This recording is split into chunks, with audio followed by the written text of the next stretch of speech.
So my name's John. I'm the Regional Manager for the Dementia Support Australia for Northern Australia and Victoria, which is an information and advice program for people that are caring for someone living with dementia, whether that's professional carers, family carers or people in remote communities. We can go anywhere from, the north from the Tiwi Islands right down to Docker River in the south, to Kintore, to the East Kimberleys to the West Kimberleys, and 2 weeks ago I was up at the north of the Cape of Australia. And all of those places are very different, considering some are saltwater, freshwater and desert. I think the most important thing I do in my job is support people that support people living with dementia. So we have a great team that is the real face and the forefront of our program and the services we deliver. I have a real emphasis on face-to-face, so we do a lot of video conferencing, and I do a lot of travel. In a lot of remote communities, they really need to know the person. They really don't want to talk to somebody over the phone. So when they can actually see the person, see your face, you can share a laugh. You can share some sort of nice moments, sometimes in the middle of some uncomfortable conversations. And I think it's those facial expressions that sort of break down those communication barriers. Some of the challenges, look, there's a range of challenges from, I suppose, the poor understanding of dementia, particularly in remote areas and even regional areas, and the misconceptions of, that it's a very deficit-based things and people very focused on what they can't do rather than what people can do. There's a lot of misconceptions that dementia is just an older person's disease, where we're seeing a lot of younger and younger people today that are now living with dementia. And I suppose it's access to services. Quite often, if you consider the area that we cover, sometimes the services that are, accessible in some of the bigger cities aren't so accessible, so that's where we need to be a little bit more creative.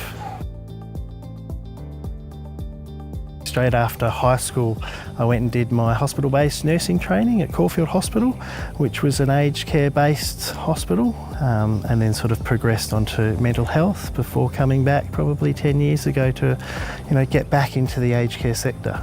A very positive memory I always remember, and I suppose it's way back in my student days when I was a student nurse and I was working on an award for people living with dementia, and we had one lady there that every morning would bring her bags down and drop them off at the nurses station. Her world was that she felt that she was on a cruise ship.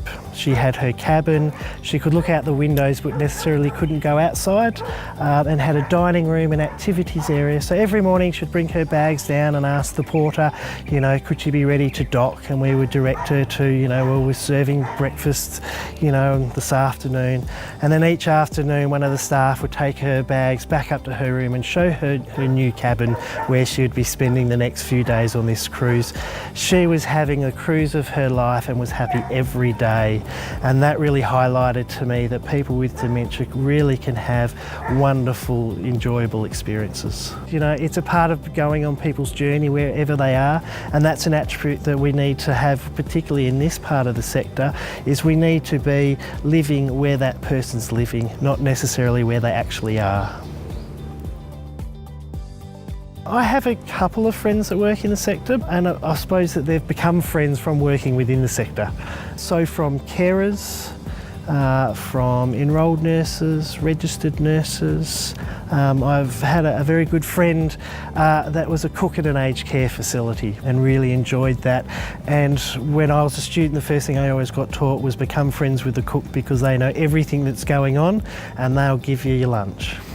Look, I've seen people come from very diverse roles, including an electrician who first entered in as a part-time carer for some weekend work, who then actually enjoyed the people contact, so he went on to become a full-time carer. We've had people come from hospitality industries, we've had people, academics come along, and one of my colleagues always turns around and says it's about where you sit on the bus, the seats on the bus. So it's so diverse, but we're all travelling with a common goals in a common direction.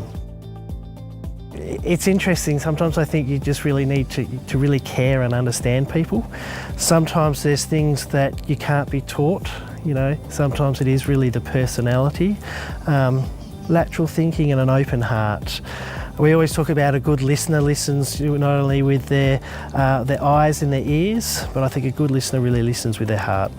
Look, I would advise people to keep an open mind, a big heart, not get too strung up on qualifications and what, paper people have. It's about what personal attributes you can have, and those trainings and pieces of paper, they can always come later.